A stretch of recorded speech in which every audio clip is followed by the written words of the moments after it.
Hello friends, welcome to the channel. ઇંગ્લિશમાં આપણે એક પોલ કરેલો હતો ચેનલમાં. એમાં મોટાભાગના વિદ્યાર્થીઓને એમ કહેવાનું હતું કે ભાઈ વોકેબ્યુલરીમાં વધારે પ્રોબ્લેમ પડે છે. અને ઘણીવાર કેવું થતું હોય છે કે હવે પેપર થોડા થોડા અઘરા આવવા માંડ્યા એટલે થોડું ઘણું અઘરું વોકેબ્યુલરી પૂછીને તમને કન્ફ્યુઝ કરી શકે અથવા તમારે એમાં માર્ક્સ જઈ શકે, બરાબર? તો આજે આપણે વોકેબ્યુલરીની શરૂઆત કરીએ છીએ.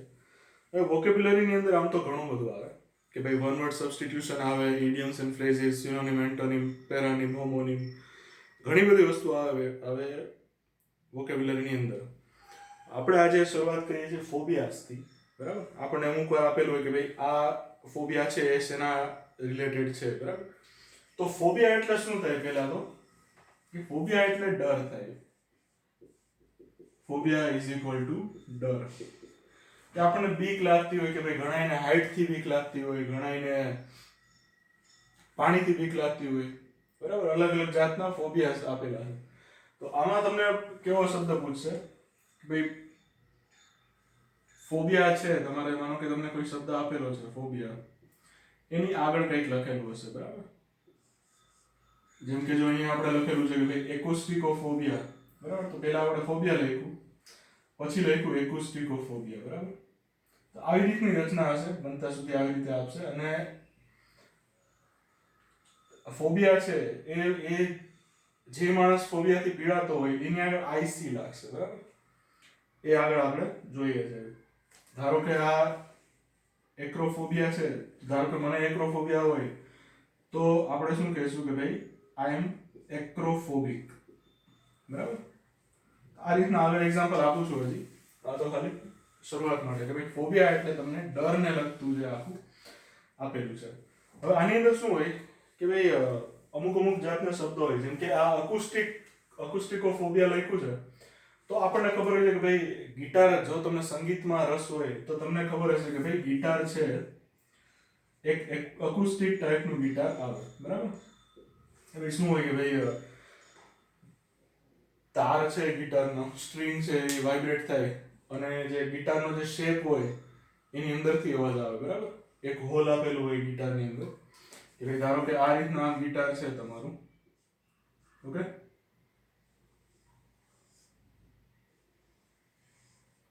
તો અહીંયા તમને સ્ટ્રિંગ આપેલી હશે, તાર આપેલા હશે અને અહીંયા અંદર ગિટારની અંદર એક હોલ પાડેલું હોય, બરાબર?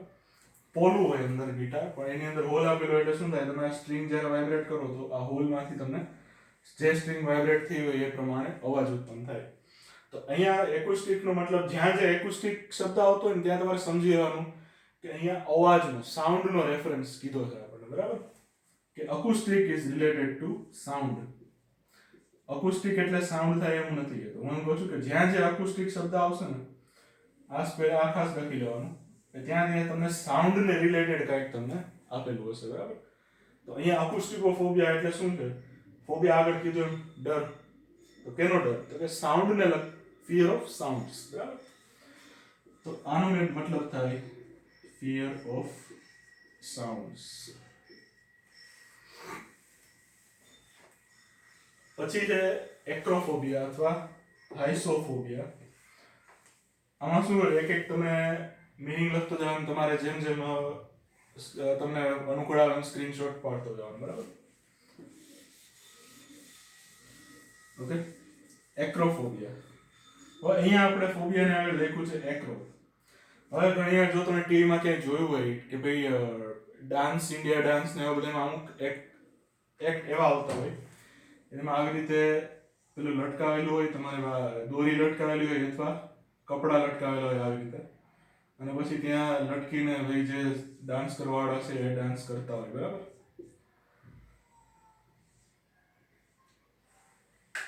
અને બીજું એક આવી રીતે એક પેલું રેસ 3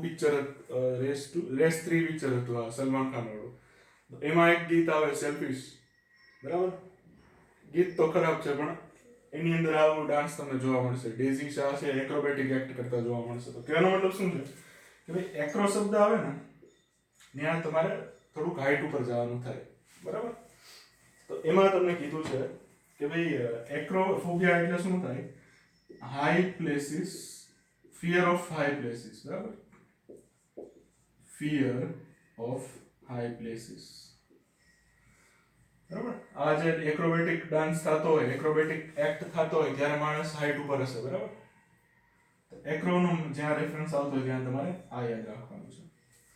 પછી છે એક એરોફોબિયા, બરાબર. એરોફોબિયા એટલે શું થશે કે ભાઈ ફિયર ઓફ એરપ્લેન્સ, બરાબર. જો અમુક વાર કેવું હોય કે ભાઈ થોડું ઘણું ઇંગ્લિશ હોય કે ગમે તે સબ્જેક્ટ હોય, થોડું ઘણું ઓબ્ઝર્વેશન રાખવું પડે, બરાબર. એરો કીધું આપણે, એરોપ્લેન નો સ્પેલિંગ શું લખીએ? AEROPLANE, બરાબર. એની પરથી યાદ રાખી લેવાનું ભાઈ આ એરો છે, બરાબર. ફિયર ઓફ એરોપ્લેન્સ અથવા fear of air travel. Okay.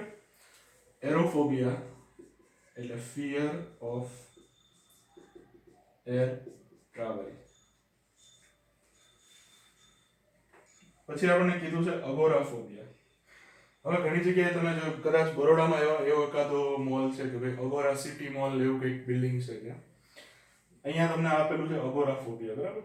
તો શું થાય કે ભાઈ વાઇડ સ્પેસીસ જ્યાં હોય ને એને અગોરાફોબિયા કીધું છે. આનો ઓપોઝિટ જો આમાં સમાનાર્થી વિરુદ્ધાર્થી જો આવી રીતે આમાં આવતા જાય. અગોરાફોબિયાનો વિરોધી શું થાય? ક્લોસ્ટ્રોફોબિયા. ક્લોસ્ટ્રોફોબિયા. ઓકે. અગોરાફોબિયા એટલે શું કીધું છે? Fear of open space, open place અથવા સ્પેસ તમે કીધું હોય. અને ક્લોસ્ટ્રોફોબિયાનું શું થાય? Fear of confined space. એટલે સાંકડી જગ્યા જ્યાં હોય ને કે ભાઈ ઘણા એવા હોય કે જેના આમ ખુલ્લી ખુલ્લી જગ્યા હોય ને, મોટા રૂમ હોય તો એમાં વધારે ગમે. સેમ એ માણસ જો હોય જ્યારે નાના રૂમમાં જશે અથવા નાની સ્પેસમાં જશે સાંકડી જગ્યામાં, તો ત્યાં એને નહીં ગમે, નહીં મજા આવે. તો એવા માણસો જે હોય એને કહેવાય ક્લોસ્ટ્રોફોબિયા, બરાબર. અને અગોરાફોબિયા, બરાબર. આ બે એકબીજાના ઓપોઝિટ થઈ ગયા. તો થોડું ઘણું છે ક્યાંક ને ક્યાંક મતલબ છે શબ્દમાં જ છુપાયેલો હોય છે ઘણી વાર. આગળ બીજા શબ્દો જોઈ લઈએ.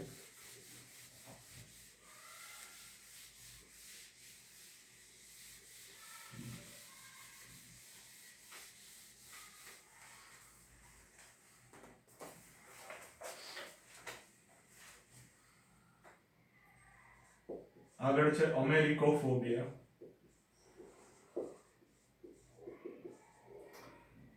પછી છે એંગ્લોફોબિયા.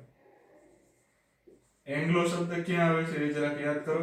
આગળ બીજા જીએસ માં ક્યાંય શબ્દ આવ્યો છે આવો એંગ્લો વાળો? એંગ્લો ની આગળ કઈ લખેલું હોય એવું?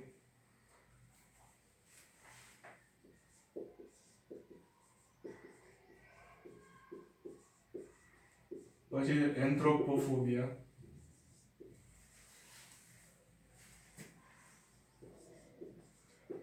પછી એપીફોબિયા. યાદ આવી ગયું હોય તો એંગ્લો શબ્દ આવે બંધારણમાં કે ભાઈ આ અમુક એંગ્લો ઇન્ડિયન જે મેમ્બર્સ હોય એને નોમિનેટ કરવામાં આવતા હોય, બરાબર. તો અહીંયા બે શબ્દ છે ને, અમેરિકોફોબિયા અને એંગ્લોફોબિયા. અમેરિકોફોબિયામાં અમેરિકો જોવાનું છે, એમાં એંગ્લો જોવાનું છે, બરાબર. તો આ શું દેખાડે કે ભાઈ બે, ધારો કે આપણે ઇન્ડિયન છે, બરાબર. તો એ રીતે આ અમેરિકા ને રિલેટેડ કંઈક છે ને આ એંગ્લો એટલે કે બ્રિટિશ ઇંગ્લેન્ડ ને રિલેટેડ કંઈક છે. તો આમાં શું આવશે કે ભાઈ અમેરિકોફોબિયા એટલે fear of American people and things. અને અહીંયા એંગ્લો, એંગ્લો એટલે બ્રિટિશ, બરાબર, બ્રિટિશ ને રિલેટેડ. અહીંયા શું આવશે કે fear of British people and things. Okay. આ બે શબ્દ થઈ ગયા. હવે એન્થ્રોપોફોબિયા. તો એક એવી રીતે આપણે વાંચેલું હશે કે એન્થ્રોપોલોજી, એન્થ્રોપોલોજી અથવા ઘણી જગ્યાએ એન્થ્રોપોમોર્ફાઇઝ એવું દેખાતું હોય આપણને. તો કોમન શું છે? એન્થ્રોપો, બરાબર. એન્થ્રોપો શબ્દ આવ્યો. એન્થ્રોપોલોજી નો મતલબ શું થાય કે ભાઈ study of things which are connected to human beings, બરાબર. તો આવી રીતે એન્થ્રોપોફોબિયામાં શું આવશે કે ભાઈ fear of people, fear of people. પછી આપેલું છે તમને એપીફોબિયા. તો હવે એપી આપણે છે ને ક્યાંક ભૂગોળમાં અથવા વિજ્ઞાનમાં જો સારી જગ્યાએ ભણેલા હશો અથવા સારી બુક્સ વાંચી હશે તો એમાં તમને અમુક અમુક જાતના કલ્ચર દેખાડ્યા હશે કે ભાઈ ધારો કે પીસી કલ્ચર આવે, એપી કલ્ચર, સેરી કલ્ચર, સિલ્વી કલ્ચર. તો એવી રીતે ત્યાં આપણે એકવાર જોયું હતું એપી, બરાબર. તો અહીંયા એપી છે ને, આ એપી છે એ જ છે, એપીફિસ એ આપણે એ નથી. આ એપી છે. એપી નો મતલબ શું થાય કે ભાઈ something which is related to bees, બરાબર. તો ત્યાં આપણે જે એપી કલ્ચર લખતા હતા ને, તો અહીંયા આવું એવું જ છે કે ભાઈ એપીફોબિયા એટલે શું થાય તો ફિયર ઓફ બીસ, મધમાખી, બરાબર. બીસ એટલે મધમાખી થાય. તો આ છે અમેરિકોફોબિયા, એંગ્લોફોબિયા, એન્થ્રોપોફોબિયા અને એપીફોબિયા. થોડું ઘણું ઇન્ટરલિંકિંગ રહેશે. આ જીએસ નું કહેતો હતો એ બંધારણમાં આવે. એંગ્લો શબ્દ આપણે બંધારણમાં પહેલી વાર કદાચ સાંભળ્યો હશે, તૈયારી કરતા હતા ત્યાર પછી.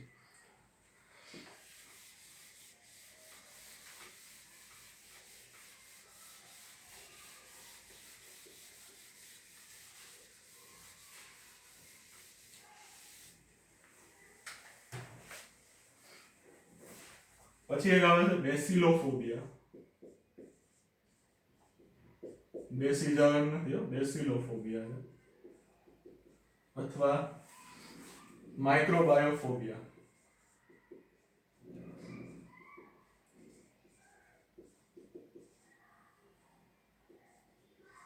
પછી એક છે બેક્ટેરિયોફોબિયા.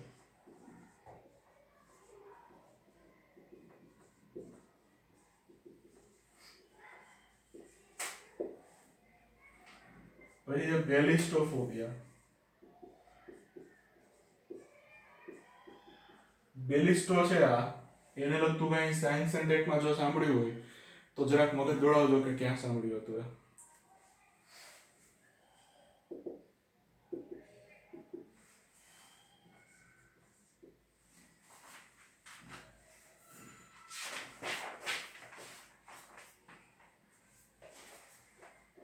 અને એક છે આ કાર્સિનો,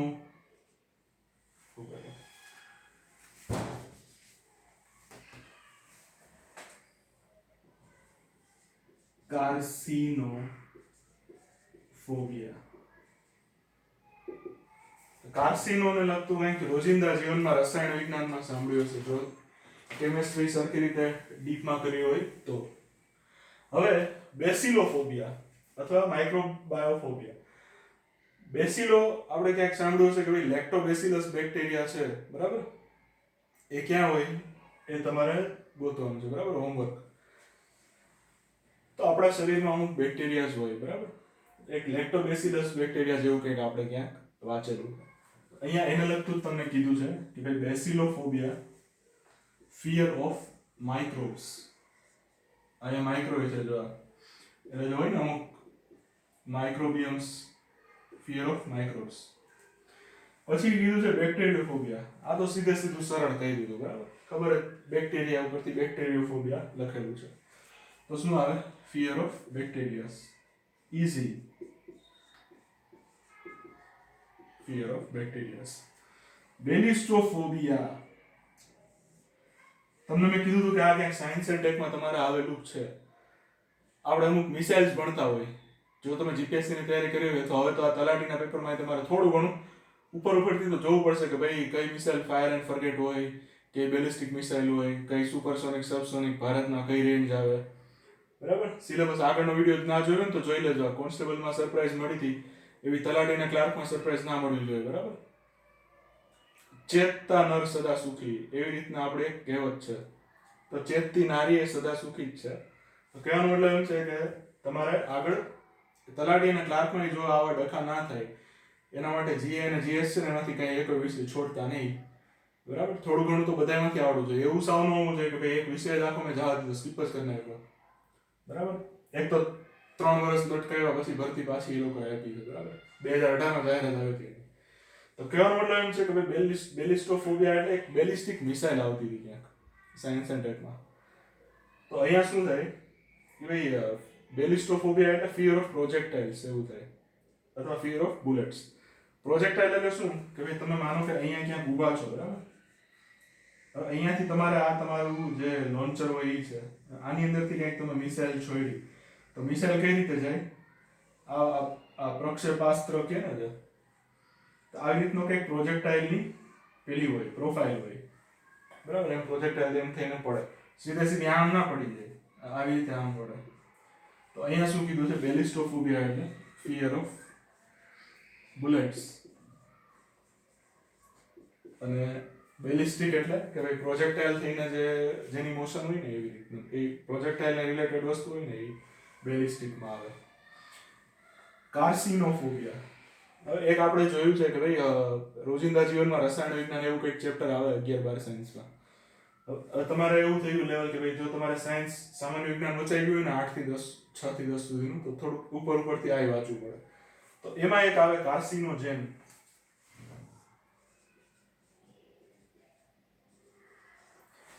ઓકે, કાર્સિનોજેનિક.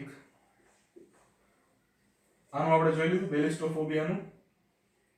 અને એક અહીંયા છે કે ભાઈ કાર્સિનોજેનિક એટલે શું થાય? આ રિલેટેડ ટુ કેન્સર આવે, બરાબર. જ્યાં જ્યાં તમને શબ્દમાં કાર્સિનો લખાયેલું હોય ને, CARCINO, તો અહીંયા સમજી લેવાનું કે અહીંયા કંઈક કેન્સરને રિલેટેડ વસ્તુ છે. અહીંયા લખેલું છે ભાઈ કાર્સિનોફોબિયા, તો શું આવશે અહીંયા? Fear of cancer. Fear of cancer. એટલું બધું કઈ અઘરું નથી, થોડું ઘણું આમ તેમ સમજતા શીખવું પડે, બરાબર. ઇન્ટરલિંકિંગ આપણે આમાં ઘણું, બીજા સબ્જેક્ટને ઘણું આપણે આની અંદર ઇન્ટરલિંક કર્યું. ઓકે, આ છે 4 બીજા તમારા વોકેબ્સ, ફોબિયાસ. પછી બીજા એક્ઝામ્પલ જોઈ લે.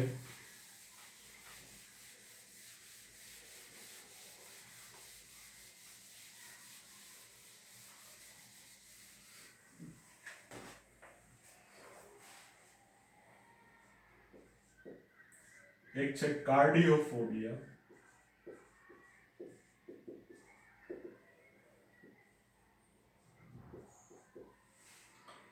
એક છે ક્રોનોફોબિયા. સ્પેલિંગમાં થોડુંક ધ્યાન રાખવાનું, ક્રોનો લખ્યું છે તો કે થી નથી થતો, CH આવે. પછી એક છે ઓરોફોબિયા, અથવા ક્રાઇસોફોબિયા.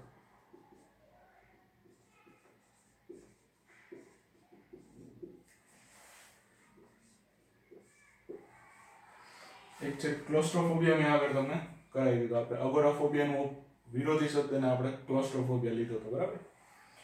અને એક છે કોમેટોફોબિયા.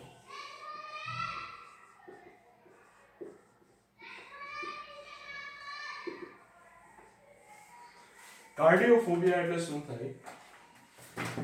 એક તો જો કાર્ડિયો જ્યાં શબ્દ આવતો હોય ને ત્યાં તમારે સમજી જવાનું કે ભાઈ અહીંયા કંઈક હાર્ટ રિલેટેડ વસ્તુ છે. ઘણી જગ્યાએ છે ને એમ લખેલું હોય કે ભાઈ અમુક કોઈ ગુજરી ગયું હોય કે એવું કંઈ હોય ને તો એનું રીઝન એમ આપેલું હોય કે આને કાર્ડિયોવાસ્ક્યુલર ડિઝીઝ હતા, બરાબર. કાર્ડિયોવાસ્ક્યુલર.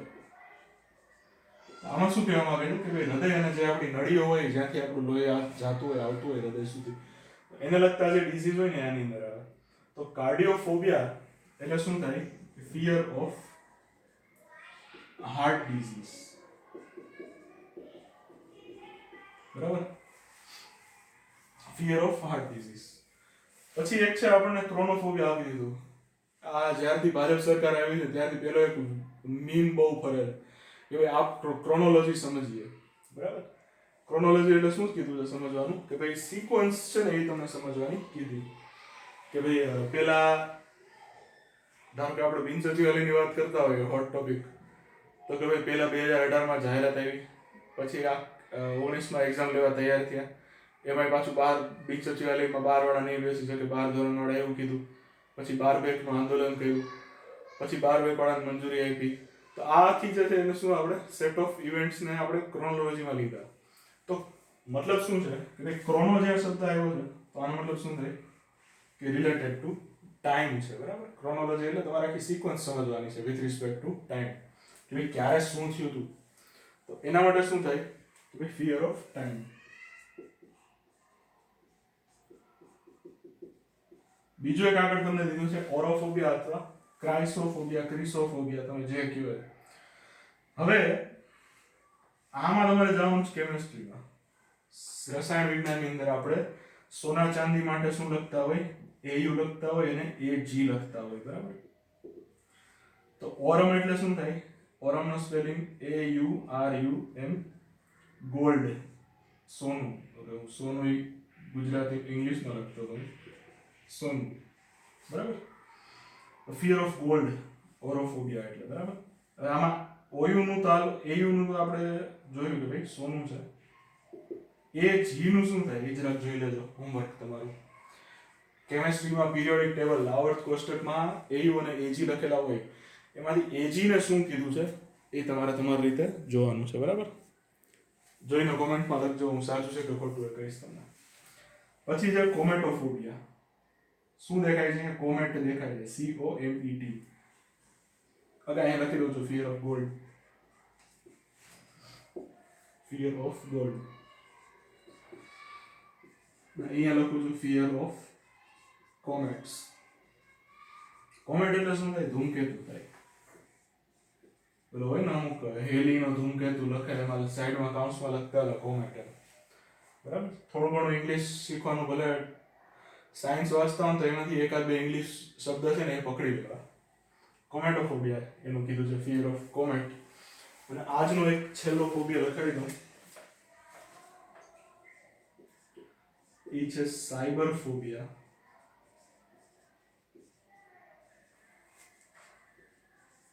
ફિયર ઓફ સાયબર એટલે શું થાય? આપણે સાયબર કાફે છે, એમાં શું હોય? કોમ્પ્યુટર હોય, બરાબર. એમાં તમે ફોર્મ ભરવા જાઓ અથવા કોલ લેટર ડાઉનલોડ કરવા જાઓ, સર્ફિંગ કરવા જાઓ, બરાબર. તો સાયબર જ્યાં શબ્દ આવશે ત્યાં સમજી લો કે કોમ્પ્યુટર રિલેટેડ વસ્તુઓ છે, કોમ્પ્યુટર અથવા ઇન્ટરનેટ રિલેટેડ. તો અહીંયા તમે શું કીધું છે કે ભાઈ ફિયર ઓફ કોમ્પ્યુટર્સ કીધું છે, fear of computers. Cyber phobia એટલે ફિયર ઓફ કોમ્પ્યુટર્સ. તો આવી રીતે કનેક્ટ કરીને ઘણું તમે આગળ જઈ શકીએ આપણે, બરાબર. આ ખાલી તમને અમુક અંદાજ આપ્યો કે ભાઈ આ ફોબિયાસ છે ને આવી રીતે ભણી શકો તો તને વધારે સહેલું પડે, બરાબર છે. બાકી બિન સચિવાલયને હવે 10 દિવસ બાકી રહ્યા, રિવિઝનના 1-2 દિવસ તો રાખવો પડે ને, એટલે 10 દિવસ એટલે કહું છું, બરાબર. બાકી જો બિન સચિવાલય માટે આગળના વિડીયોઝ ના જોયા હોય તો જોઈ લેજો, ઘણું બધું કામ લાગે એવી વસ્તુ આગળના વિડીયોઝમાં કીધી છે. બાકી કંઈ ક્વેશ્ચન હોય તો નીચે કોમેન્ટ સેક્શનમાં પૂછી શકો છો, અને ટેલિગ્રામ ચેનલને સબસ્ક્રાઇબ કરી લેજો અને આ યુટ્યુબ ચેનલને સબસ્ક્રાઇબ કરી લેજો. ઓકે, મળીએ નેક્સ્ટ લેક્ચરમાં. Thank you for watching.